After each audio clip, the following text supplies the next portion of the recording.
আবার এই যুবকের আইডল, এই যুবকদের যিনি আইকন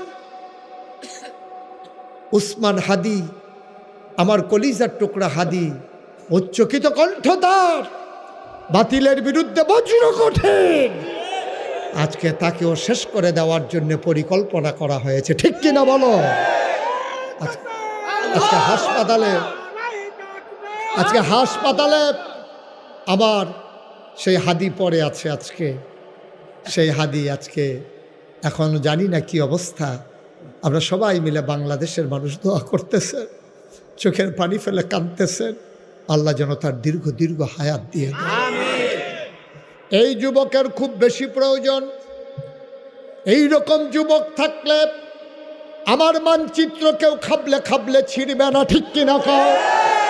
আমারই নারীর ইজ্জত নিয়ে কেউ ছিনিমিনি খেলবে না।